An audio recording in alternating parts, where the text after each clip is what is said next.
Croeso nôl i chi at Gylch y Defaid, a dwi'n ffodus iawn nawr i gael cwmni merch y beirniad i'n tywysdi trwy ddosbarth y Defaid 2 flwydd neu hun, Defaid Duon Mynydd Cymreig. Gwawr Williams o Benllyn, croeso ato ni. Diolch yn fawr. Dyna fel ni'n gweud, fel merch y beirniad, dyle ti fod gwybod nawr, yn gwmwys lle mae mam yn mynd?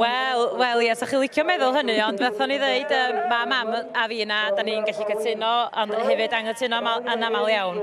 Licio chydig o beth gwahanol weithiau hefyd, wedyn, na, gown ni weld sut mae'n mynd. Ond mae'r siwt syniad, y ti be mae'r fam yn hoff o ni, ddim yn hoff o, a hefyd i theipi yn dyfe? Oes, bendant, mae'n licio nhw'n gywir, mae'n licio cyrff da arnyn nhw, bod nhw'n sefyll allan, bod nhw'n tynnu sylw, penna ffein, neis arnyn nhw a glustia bach.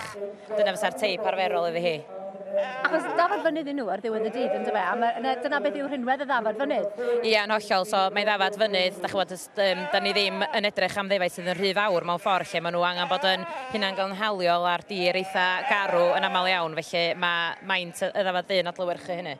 Ni'n gweld Alice Fach nawr, Alice Davies o Ffermais Castell, talu Ares Sir Gar yn cael ei thynnu mlaen ar y pedwerydd safle a war y teg, maen nhw'n gymarol newydd i'r bryd, mae'n braf i weld y bobl newydd yma'n ymuno â ni. Yndi, yn bendant, mae'n braf iawn gweld llawer iawn wynebau newydd mae eleni, a hefyd wynebau ifanc hefyd.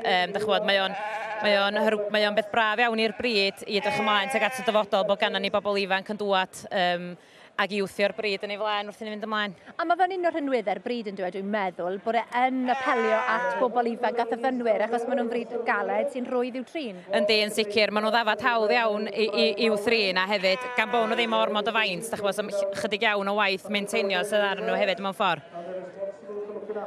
Wel, mae mam ar y teg yn mynd trwy nhw'n gyflym, yn dwi? Ond mae'n gwybod beth mae'n chwilio amdano? Yndi, mae'n gwybod beth mae'n chwilio amdano, a mae di hen arfer bod yn un o'r rai sy'n cystadlu, a wedyn, dwi'n meddwl yn cael y cyfle wan i allu fynd drwy'r beirniadau yn gyflym ond yn effeithiol gobeithio.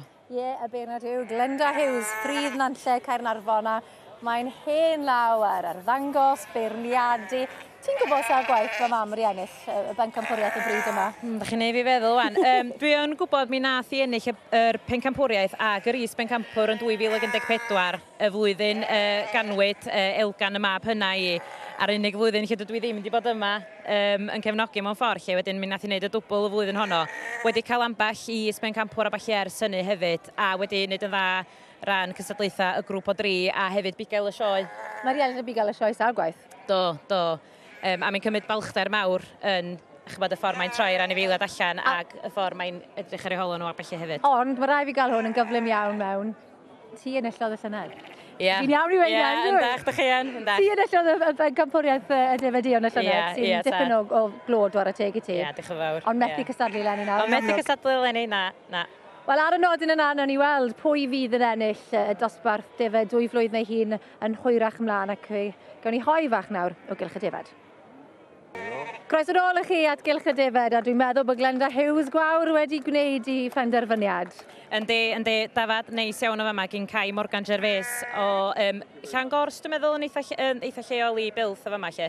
Byddai'n llongyfychiadau mawr iddo fo. Pen hyfryd ai yn dos e? Oes. Mae'n edrych ar y camera o ddi. Oes, yn bendant. Pen siarp iawn a hefyd corff da iawn ar ei hefyd. Mae lled trwy chorff yn ysaf? Oes, yn bendant.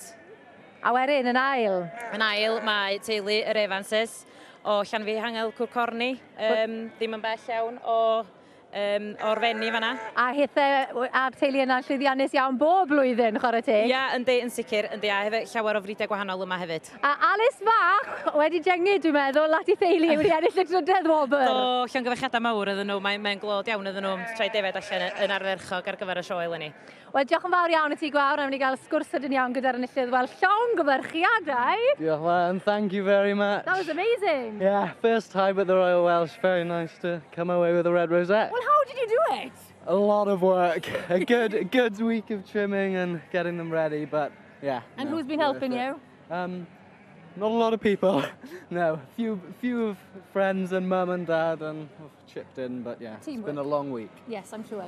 But it's all worth it when you have a red ribbon at the Royal Welsh. It's amazing. Yeah, no, first time, can't believe it. You should be really proud. Thank you very much. Thank you. Diolch yn fawr.